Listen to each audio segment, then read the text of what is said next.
అందరిని చూడటం చాలా సంతోషం. గత రాత్రి నిరీక్షణ గురించి నేర్చుకున్నాం కదా. నిరీక్షణ కలిగి ఉంటే మన జీవితాలు దేవుడు తప్పకుండా కార్యాలు చేస్తాడు. ఈ రాత్రి దైవ సేవకులు ఫిలిప్ ప్రతాప్ రెడ్డి గారు మాట్లాడాలి. వాస్తవానికి నేను కొద్ది నిమిషాలు మీతో మాట్లాడతాను, ఎందుకంటే వచ్చిన వాళ్ళు అయ్యో జేమ్స్ అయ్య గారు మాట్లాడలేదు అనుకుంటారని మీకోసం మాట్లాడతాను. ఆ తర్వాత పూర్తి సందేశము మీకోసం ప్రత్యేక ప్రార్థనలు మీ ముందుకు వచ్చి మీ దగ్గరికి వచ్చి ప్రార్థన చేస్తారైనా. నేను వెళ్ళా వాళ్ళ సంఘానికి, వాళ్ళ ప్రాంతం పూర్తి అడవి, మారేడు మిలియన్ కొట్టండి మీరు యూట్యూబ్ అర్థమైంది. అన్ని చెట్లు, కొండలు, తుప్పలు మొత్తం బాగా ఇంత ఎండదు కదా మనకి. ఈ వాతావరణం వాళ్ళ దగ్గర ఉంటే ఎట్లా ఉన్నట్టు ఏసీలో ఉన్నట్లు ఉంటుంది. అన్ని చెట్లే పూర్తిగా, పెద్ద పెద్ద కొండలు. కాబట్టి గుడిసె ప్రాంతానికి కూడా తీసుకెళ్ళాను. చాలా ఎత్తు ఉంటుంది గుడిసె ప్రాంతం, చాలా ఎత్తు. ఇవన్నీ నాకు చూపించారు. వాళ్ళు పెద్ద మందిరం, ఇంత మందిరం పెద్ద మందిరం కడుతున్నారు వాళ్ళు. కాబట్టి మంచి సేవకులు. ఆ పాస్టర్ గారు ఇక్కడ ఉన్నారు, శాంతి గారు, అమ్మ లేచిన వాడమ్మ పాస్టర్ గారు చప్పటి ఉదయం గారు పడతాం. మరి చక్కగా వారి ఇరువురు మన మధ్యలో రాకుండా వీళ్ళు పూర్తిగా అడవిలో ఉంటారు. వీళ్ళకి బయట ప్రపంచంతో సంబంధం లేదు. వీళ్ళకి కొత్తగా ఉన్నాడు వచ్చి వీళ్ళ బంధించి ఇక్కడ పెడతారు. చాలా కొత్తగా వింతగా ఉంది. ఆ పాస్టర్ గారు చక్కగా మంచి ప్రార్థన చేస్తారు, స్వస్థ ప్రార్థన చేస్తారు. నేను వారి సంఘంలో చూసాను, దెయ్యాలు వెళ్ళిపోవటం, దెయ్యాల నుంచి ఊరు పొందటం. కాబట్టి రాత్రి ఆయన ఎక్కువ సమయం తీసుకుంటారు. నేను కొద్ది సమయం కొన్ని విషయాలు జ్ఞాపకం చేసి నేను దైవ సేవకు అప్పగిస్తాను. సరే, ఈ రాత్రి మన జీవితంలో సమస్యలలో సమాధానం కావాలన్న వాళ్ళు ఎంతమంది చెప్పండి. అసలు మాకు సమస్యలే వద్దండి ఉన్న వాళ్ళు ఎంతమంది చదువుతుంది. అసలు మాకు సమస్యలే వద్దు, సమస్యలలో సమాధానం కావాలన్న వాళ్ళు చేతులు పైకెత్తండి. కాబట్టి ఈ రాత్రి కృప, విశ్వాసము, సిలువ, ఈ మూడు చూద్దాం. రేపు రాత్రి ఇంకా గొప్ప సేవకులు రాబోతున్నారు. గొప్ప అద్భుతమైన సేవకులు, చాలా బాగా వాక్యం మాట్లాడతారు ఆయన, ఉన్నతమైన సేవకులు. కాబట్టి అందరూ సిద్ధపడి మీ యొక్క స్నేహితులను, మీ యొక్క బంధువులను, ఇరుగు పొరుగు వారిని కూడా తీసుకొని రండి. త్వరగా రండి, మీరు లేటుగా రావద్దు, త్వరగా రావాలి. 6-7 గంటకల్లా వస్తే త్వరగా ముగించుకోవచ్చు. మీరు రావడమే 9 గంటలకు వచ్చారనుకోండి, 12 గంటల దాకా కూర్చోబెట్టాలి. మళ్ళీ పొద్దున్నే మిరపకాయలకి వెళ్ళాలా, వచ్చే 1000 రూపాయలు పోతాయి. ఇవన్నీ సమస్యలు దేనికి? మళ్ళీ పాటలు మాకు వెళ్ళని బాధ దేనికి? సరే, దేవుని వాక్యం మనం చూద్దాం. ఈ రాత్రి సమస్యలలో సమాధానం. ఇశ్రాయేలు ప్రజలు దేవుడు ఐగుప్తు నుంచి, పాపము, బానిసత్వం నుంచి విడిపించాడు. ఇశ్రాయేలు యొక్క స్థితిగతులను మార్చాడు. ఐగుప్తు నుంచి, ఐగుప్తు శాపము నుంచి, ఐగుప్తు విగ్రహారాధన నుంచి, ఐగుప్తు గుణగణాల నుంచి విడిపించి ఆయన అరణ్య మార్గము గుండగా, ఎర్ర సముద్రం గుండగా 40 సంవత్సరాలు వాళ్ళని ప్రయాణంలో తీసుకెళ్తూ ఉన్నాడు. రాత్రి అగ్నిస్తంభముగా, పగలు మేఘ స్తంభముగా ఉంటూ నడిపిస్తూ ఉన్నాడు. ఒకనొక సమయం వచ్చింది. ఒకనొక సమయంలో వాళ్ళందరూ రోజు తినేదే ఈ యొక్క దేవదత్తుల భోజనం, మన్నా, శ్రేష్టమైంది. ఇలా చెప్పండి, ప్రతిరోజు మటన్ బిర్యానీ పెట్టి ఎట్లా ఉంటుంది నీకు? నేనైతే తింటానమ్మా, నేను శనివారం కూడా తింటాను. ప్రతిరోజు పెట్టి ఎట్లా ఉంటుంది? కానీ వీళ్ళు తిని ఎక్కసి వేసి ఆయాసం వచ్చి వాళ్ళు అంటారు. సంఖ్యాకాండంలో 21వ అధ్యాయం మనం చూస్తాం. సంఖ్యాకాండం 21వ అధ్యాయం 5వ వచనంలో అంటాడు, కాగా ప్రజలు దేవునికిని మోషేకును విరోధముగా మాట్లాడి, ఈ అరణ్యంలో చచ్చుటకు ఐగుప్తుల నుండి మీరు మమ్మల్ని ఎందుకు రప్పించిందని, ఇక్కడ ఆహారం లేదు, నీళ్లు లేని. మరలా అంటారు వాళ్ళు, చవిసారములు లేని ఈ అన్నపానము మాకు అసహ్యమైనది. ముందేమన్నారు? ఆహారము లేదు, నీళ్లు లేవన్నారు. మళ్ళీ ఏమన్నారు? మూడో మాట అంటే మనుషులు నాలుగు చూడండి. మనుషుడు సమస్యలు కొని తెచ్చుకుంటున్నాడు. మనుషుని ప్రవర్తనే మనిషిని సమస్యలకు తీసుకువెళ్తుంది. ఈ రోజున మన జీవితంలో సమస్యలు ఎందుకున్నాయో తెలుసా? మన అవిధేయత. ఈ రోజున మన జీవితంలో శ్రమ ఎందుకున్నాయో తెలుసా? దేవుని మాట వినకపోవడం వలన.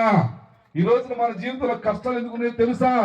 దేవుని ఆజ్ఞను అతిక్రమించటం వలన. ఈరోజు ఆలోచన చేయాలి. ఇశ్రాయేలు ప్రజలను దేవుడు కనుపాపలా కాచుకుంటూ వస్తున్నాడు. ఎవ్వరికి వస్త్రాలు పాతకెళ్ళలేదు. ఈ షర్ట్ వేసుకున్నానా? ఈ షర్ట్ 40 సంవత్సరాలు అంతే ఉన్నది. ఈ చెప్పులు దొరుకున్నానా? ఈ చెప్పులు 40 సంవత్సరాలు అంతే ఉన్నాయి. మనిషి పెరుగుతున్నాను, మీసాలు వస్తున్నాయి, గడ్డాలు వస్తున్నాయి, పెరుగుతున్నారు, కానీ బట్టలు మాత్రం పాతకెళ్ళట్లేదు. ఏ పాతకెళ్తా అన్ని కొత్తగా ఫ్రెష్గా అప్పుడే ఉతికి ఇస్త్రీ చేసినట్టుగా ఉన్నాయి. అటువంటి దేవుణ్ణి వీళ్ళేం చేస్తున్నా సనగటం ప్రారంభించారు, గొనగటం ప్రారంభించారు. దేవునికి విరోధముగా వ్యతిరేకముగా దేవునికిని మోషేకుని అన్నాడు ఇక్కడ. ఇది జ్ఞాపకం చేసుకోవాలి మనం. ఈరోజు మనం చాలా మంది దేవునికి వ్యతిరేకంగా మాట్లాడుతుంటాం. రెండోది సేవకునికి కూడా వ్యతిరేకంగా మాట్లాడుతున్నాం. ఇక మా సేవకులు మేము చెప్పుకునే అవసరంలా. నేను జాన్ సుందర గారి వెనకాల ఉండి అబ్బో జాన్ సుందర గారు ఆయనే ఉందండి, ఆయనతో మాత్రం ముందుకెళ్ళి ప్రైజ్ లాడ్ సార్, వందనాలు సార్, చాలా మంచోళ్ళు సార్ మీరు అంటాను. వెనకెళ్ళి ఏమంటాను, ఈయన మంచోడు కాదండి. చాలా జాగ్రత్తగా గమనించండి. ఎక్కడే సమస్యలు కొని తెచ్చుకుంటున్నాం. నీ మాట అవునంటే అవును, కాదంటే కాదు. ప్రేమిస్తే ప్రేమించి, లేకపోతే లేదు.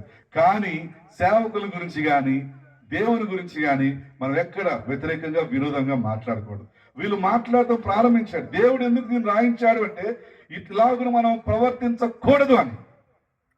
కానీ మనం అలాగనే ప్రవర్తిస్తాం. మనం ఎటువంటి వాళ్ళం అంటే తిన్నింటి వాసాలు. ఎందుకు తెలిసిన సామెత, కొత్త సామెత కాదు. కొత్తగా సామెతలు పుట్టుకురావు. ఇవన్నీ పాతయే రీలోడ్ చేస్తాం. వాటిని ఏమంటే కదా పెద్దయ్య గారు, పాత సామెతలు రీలోడ్ చేస్తాం. ఇప్పుడు మనం అంత ముందు కాలంలో సెల్ ఫోన్ లేవు, అవునా కదా. ఒక టీవీ ఒకటి పెద్ద గగనం. ఇప్పుడు సెల్ ఫోన్లు వచ్చినాయి. సెల్ ఫోన్ కాస్త పోయిపోయింది, మళ్ళీ టచ్ స్క్రీన్ వచ్చేసేసింది. ఇప్పుడు టచ్ స్క్రీన్ పోతాయంట, ఇవన్నీ పోతాయంట. టెస్లా వస్తుందంట. టెస్లా ఎవరు? టెస్లా అంటే అమెరికాలో ఉన్నాడు ఇప్పుడు, Elon Musk. Thank you. Elon Musk Tesla phone వస్తుంది. ఆ ఫోన్ ఏంటంటే దాంట్లో సిమ్ ఉండదు, ఇంకా డైరెక్ట్ గా శాటిలైట్ గా డైరెక్ట్ అక్కడి నుంచి వస్తుంది. ఇంకా మనుషులు ఎంతగా మారుతున్నా కూడా తన జీవితం, తన ప్రవర్తన మారుతుందా? ప్రశ్న. ఈరోజు మనం చూస్తున్నాం ప్రజలలో సమస్య వచ్చేసేసింది. ఏంటి ఆ సమస్య అంటే వారు విరోధంగా వ్యతిరేకంగా మాట్లాడాడు. తాపకరమైన పాములు వచ్చేసాయి, సర్పాలు వచ్చేసేసినాయి. సర్పములు వచ్చేసి అందరినీ కాటేస్తున్నాయి. కాటేస్తుంటే ఎవరిని కాటేస్తుందో వాళ్ళు చనిపోతున్నారు. ఇంటిని పాదున్నారు, వాళ్ళందరినీ కాటేస్తున్నారు, అందరూ చనిపోతున్నారు. ఎంత భయంకరం అంటే జాగ్రత్త గమనించండి. దేవునికి విరోధముగా వ్యతిరేకముగా మన జీవితంలో ఇప్పటికి కూడా చాలా మంది ఉంటున్నారు. పాపము చేస్తూ, మోసం చేస్తూ, అబద్ధాలు ఆడుతూ దేవునికి విరోధముగా పాపము చేస్తున్న వారు లేరా? తిరుగుబోతులు, తాగుబోతులుగా ఉంటున్న వారు లేరా? దేవుని, నిజమైన దేవుని విడిచిపెట్టి దేవుని కాని దేవునిగా ఆరాధిస్తున్న వారు లేరా? ఈరోజు కూడా ఎందుకు శ్రమలు, ఎందుకు కష్టాలు అంటే మనిషిని యొక్క అవిధేయత, మనిషిని యొక్క పాపం. వీళ్ళు కూడా ఇలా చేయగానే ఏమైందంటే దేవుడే పాములను పంపించాడు, సర్పములను పంపించాడు. అవి వచ్చి వాళ్ళని కాటేస్తున్నాయి. కాటేస్తున్న వాళ్ళు చనిపోతున్నారు. ఇక ఏం చేయాలో అర్థం కాక జన సమూహం అంతా వాళ్ళందరూ మోషే దగ్గరికి వచ్చారు కట్టకట్టుకొని. అయ్యా, మేము పాపము చేశాం, మేము తప్పు చేశాం, పాపము చేశాం. ఈ పాములను, ఈ సర్పాలను మా దగ్గర నుంచి దేవుడు తీసివేయనట్లుగా, తొలగించినట్లుగా మా కోసం వేడుకోవా, ప్రార్థన చేయవా అన్నాడు. వాళ్ళందరదే కదా. మనం ఏమనుకుంటాం, మన నుంచి సమస్య దూరం అయిపోవాలి. చూడండి, బాబేలు గోపురం కట్టక ముందు అసలు అక్కడ సమస్యే లేదు. చక్కగా అందరూ హాయిగా సమృద్ధిగా ఉన్నారు. అలా ఉంటే బాగుండు. ఏం చేస్తారు, అరే మనము ఆకాశం ఎత్తైనటువంటి బిల్డింగ్ కడదాం, గోపురం కడదాం. ఇప్పుడు ఎలాన్ మాస్క్ చేస్తుంది కూడా అదే. ఎలాన్ మాస్క్ అంటాడు చంద్రమండలంలో అక్కడ నేను ఇల్లు కడతాను, అక్కడి నుంచి చనిపోతాను అంటున్నాడు. దేవుడు ఒప్పుకుంటాడా? దేవుని వ్యతిరేకం లేసింది ఏది కూడా నిలబడదు. అప్పుడు దేవుడు బాబేలు గోపురాన్ని తారుమారు చేశాడు. భాషలు వేరైపోతుంది, సమస్యల ప్రారంభమవుతుంది. అప్పుడు దాకా ఇద్దరు మాట్లాడుకునే వాళ్ళు ఏమో కుయ్యి అన్నాడు, అనేమో ముయ్యి అంటున్నాడు. ఇద్దరు దేవుడికి అర్థమవుతుందా? కుయ్యో అంటాడు, ఏదో మొయ్యో అంటున్నాడు. ఎవరు అర్థం కావట్లా. తారుమారు. ఈరోజు గమనించాలి, మన జీవితాల్లో తారుమారులు వస్తుంది. కారణం ఏమిటంటే మనం చేసిన పాపం, మన అవిధేయత. ఏం జరుగుతుంది ఇక్కడంటే వాళ్ళందరూ వచ్చి వేడుకుంటూ ఉన్నారు. వారందరి మొర దేవుడు వింటున్నాడా? ఒకనొక సమయంలో ఇశ్రాయేలు ప్రజలే ఆ ప్రయాణంలో వెళుతూ ఉన్నారు. ఆ యూట్యూబ్ లో మీరు చూడొచ్చు, నేను పెట్టాను. మారా అనే ప్రాంతానికి మేము వెళ్ళాం. మారా అనే ప్రాంతాన్ని రాగానే అక్కడ ఏం జరుగుతుందంటే ఆ నీళ్ళంతా చేదుగా ఉన్నాయి, తాగలంతా చేదుగా ఉన్నాయి. ఎవరు తాగలేకపోతూ ఉన్నారు. కాబట్టి అందరూ మరలా ఏం చేశారంటే మోషే మీద గొనగడం ప్రారంభించారు. నిర్గమాకాండము 15వ అధ్యాయంలో 22వ వచనం నుంచి 25వ వచనం మనం చూస్తాం. అందరూ సలుగుతున్నారు, ఏంటయ్యా నీళ్ళు, మోషే ఎక్కడున్నావు, ఎందుకు వచ్చా మమ్మల్ని? మాకు నీళ్లు లేవు, ఆహారం లేదు, ఈ నీళ్లు చేదుగా ఉండి మేము తాగలేము అని సలుగుతూ ఉన్నారు. అప్పుడు వెంటనే మోషే మళ్ళీ దేవుని దగ్గరికి వెళ్ళాడు. అయ్యా, ఈ ప్రజలు అల్లాడుతున్నారు, నీళ్ళు ఎట్లాగా, నీళ్లు చేదుగా ఉండి మేము తాగలేకపోతున్నాం, వాక్యం నీటు, ఏం చేయాలి మేము అన్నప్పుడు దేవుడు అన్నాడు, ప్రక్కనే చెట్టు ఉంది, ఆ చెట్టును తీసుకుపోయి నరికి నీళ్ళు చెప్పబడతామా? దేవుడు సమస్యలలో సమాధానం ఇచ్చేవాడు. ఇదే కృప. The grace called is here. చూడండి, చెట్టు, ఆ చెట్టు అంటాడు తెలుగులో. ఏమంటే ముద్దు అంటాడు, ఇంగ్లీష్ వుడ్ అంటాడు. వుడ్ అనగా సిలువ, క్రాస్ అంటారు. యేసయ్య త్యాగం అక్కడ మనకు కనబడుతుంది. ఆ యొక్క చేదైన నుండి మధురంగా మార్చేస్తూ ఉన్నాడు. ఇశ్రాయేలు ప్రజల అరణ్యంలో ఈ పాములు కరుస్తూ ఉంటుండగా వాళ్ళందరూ వచ్చి ఈ సర్పములను తొలగించమన్నాడు. దేవుడు తొలగించాడా? ప్రశ్న. సమస్య తొలగించబడితే ఏమవుతుంది? మనలో మనం పనిచేస్తాం. కాబట్టి మనిషి జీవితంలో జీవించినంత కాలము సమస్యలు లేకుండా ఉండవు. ప్రసంగి అన్నాడు, మనిషి జీవితంలో సుఖ దుఃఖములను దేవుడు జత చేసి ఉంచాడు. ఆలోచన చేయాలి. సమస్య లేకపోతే మనం ఏం చేస్తాం? ఇంకా కాలు మీద కాలేసుకుంటూ చక్కగా కూర్చుంటాం. అమెరికా దేశంలో డేవిడ్ విల్కర్స్ అనేటువంటి గొప్ప సేవకుడు ఆయన. ఒకనొక సమయంలో ఆయన పెద్ద రౌడీ. ఎటువంటి వాడు అంటే ప్రతిరోజు కత్తిని ఆ యొక్క రక్తంతో కడుక్కుంటా ఉంటాడు. డేవిడ్ విల్కర్స్ అని చెప్పేసి ఆయన యూట్యూబ్ లో కూడా మీరు చూసుకోవచ్చు. ఆయన గొప్ప భయంకరమైన రౌడీ. ఒక పాస్టర్ గారు ప్రతిరోజు చక్కగా ఆయన ఫుడ్ ఉంది, తింటున్నాడు, తిరుగుతున్నాడు. ఇక ఆయనకి ఎట్లా ఉందంటే అన్ని సమృద్ధిగా ఉన్నాయి కాబట్టి సేవ లేదు, గేవలేదు. రాత్రి 1 గంట 3 గంటల దాకా టీవీ చూస్తా ఉంటాడు రోజు. ఇదే పని. కానీ ఒకరోజు దేవుడు మాట్లాడతాం, నేను టీవీ బంద్ చేయన్నాడు. ఒకరోజు దేవుడు చెప్తాను, టీవీ బంద్ చేయన్నాడు. ఏంది ప్రభా? ఇదిగో డేవిడ్ విల్కర్స్ అన్న అక్కడ ఉన్నాడు, అందరికి వెళ్ళిపోయి యేసయ్యను ప్రేమిస్తున్నాడు అని చెప్పన్నాడు. ఒక రౌడీ ఎప్పుడు హత్యలు చేస్తుంటాడు, చంపేస్తుంటాడు. ఆయన దగ్గరికి వెళ్ళిపోయి దేవుడిని ప్రేమిస్తాడని చెప్తే ఆ బావదని అంటాడా? ఏం చేస్తాడు? వెంటనే ఆయన కూడా కత్తోటి పొడుస్తాడు. కానీ దేవుడు నొక్కరికి చెప్తున్నాడు, నువ్వు వెళ్ళు అని చెప్తున్నాడు పాస్టర్ గారు. ఒక రోజు బైబిల్కి వెళ్ళిపోయాడు. ఆయన వెళ్తున్నప్పుడు ఈయన కత్తిని కడుక్కుంటూ ఉన్న రక్తంతో, అప్పుడే చంపొచ్చాడు. దేవుడు విల్కర్స్ అని చెప్పేసి పెద్ద టీమ్ ఛాలెంజ్ అయిన మినిస్ట్రీ అండి. ఆ తర్వాత ఆయన మారిపోయి గొప్ప పరిచయం చేశాడు. వెళ్ళిపోయి కత్తి కడుక్కుంటా ఉంటే వెళ్ళిపోయి, hi who are you man అని కోపడుతున్నాడు. ఐఎమ్ పాస్టర్, జీసస్ లవ్స్ అంటున్నాడు భయపడు. అప్పుడు కత్తి పడేసి కింద పడిపోయి, ఇంతవరకు నన్ను ప్రేమిస్తున్నారు ఒక వ్యక్తి ఉన్నాడు, ఎవరు నాకు చెప్పలేదయ్యా అన్నాడు. వెంటనే మారిపోయాడు. టీమ్ ఛాలెంజ్ పరిచయం ప్రారంభించాడు. గొప్ప సేవ చేస్తుంది. దేవుని పిల్లలు ఆలోచన చేయాలి. మనిషి జీవితంలో సమస్యలు మనల్ని దేవుని దగ్గరికి తీసుకురావాలి. కష్టాలు మనల్ని దేవుని వెతికేట్టు చేయాలి. అంతేకాని దేవునికి దూరం చేయకూడదు. మన జీవితంలో సమస్యలు లేకపోతే మనం దేవుని వెతకగలమా? సమస్యలు ఎందుకు అంటే మనల్ని దేవునికి దగ్గరగా తీసుకురావాలి. ఈ ఇశ్రాయేలు ప్రజల జీవితం మనం చూస్తే ఇక్కడ వారికి సమస్య వచ్చింది కాబట్టి పాములు వచ్చి కరుస్తూ ఉన్నాయి, చనిపోతూ ఉన్నారు, స్వస్థ లేదు, నెమ్మది లేదు. కాబట్టి దేవుడు ఏం చెప్పాడంటే ఈ పాములను తొలగించిన గాని మోషే ప్రార్థన చేస్తాడు. మనం చూస్తాం సంఖ్యాకాండములో 21వ అధ్యాయము 8వ వచనంలో మోషే ప్రజల కొరకు ప్రార్థన చేయగా, యెహోవా నువ్వు తాపకరమైన సర్పం వంటి ప్రతిమను చేయించి, ఎత్తని సర్పం ఒకటి చేయించి, ఆయన ఏం కోరుతున్నాడు? అక్కడ ఏం కోరుతున్నాడంటే ఆ పాములను తొలగించమని కోరుతున్నారు వాళ్ళు. మోషే ఆ పాములను తొలగించమని ప్రార్థన చేస్తున్నాడు. కానీ దేవుడు దానికి అంగీకరించరా. దానికి ప్రతిగా ఇత్తడి సర్పం చేయించి స్తంభం మీద లాగా పెట్టు అన్నాడు. ఎవరైతే ఈ స్తంభం వైపు చూస్తారో విశ్వాసం, కృప, ఎవరైతే ఈ స్తంభం వైపు చూస్తారో వాళ్ళు బ్రతుకుతారు. హల్లెలూయా. అందుకే కృత నిబంధన కాలంలో యోహాను భక్తుడు చెప్తున్న మాట, యోహాను సువార్త 3వ అధ్యాయంలో 14-15 వచనాలు మనం చూస్తాం. అరణ్యములో మోషే సర్పమును ఎలాగో ఎత్తెనో అలాగే విశ్వసించే ప్రతి వాడును నశింపక ఆయన ద్వారా నిత్య జీవం పొందినట్లు మనుష్య కుమారుడు ఎత్తబడవలను. హల్లెలూయా. చెప్పబడతామా?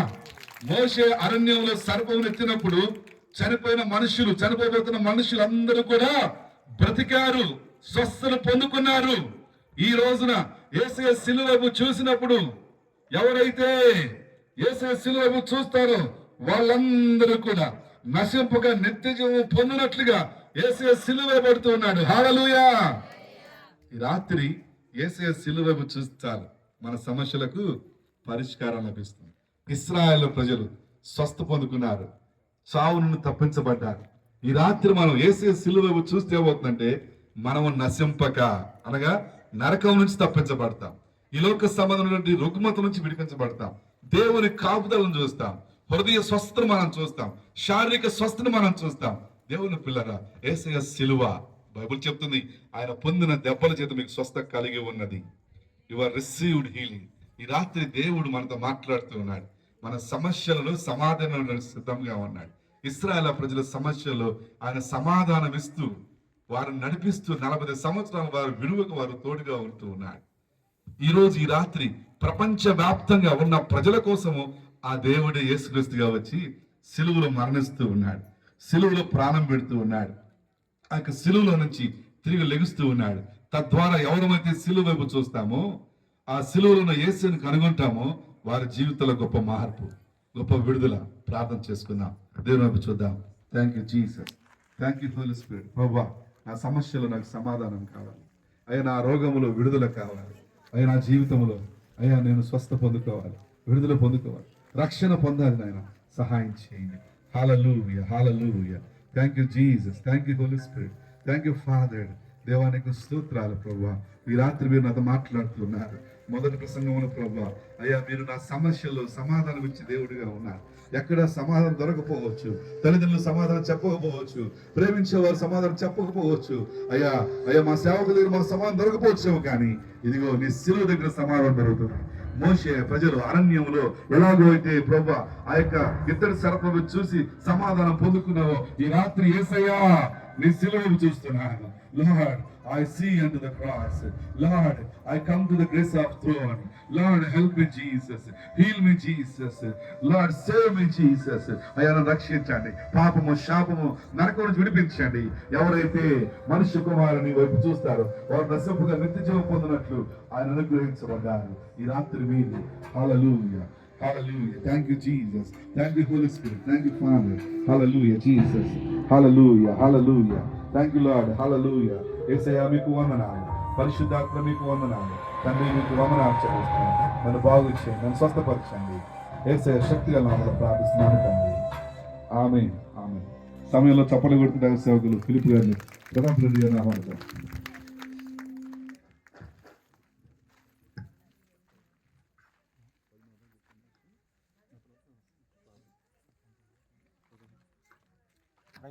దేవుడికి స్తోత్రం కలుగును గాక.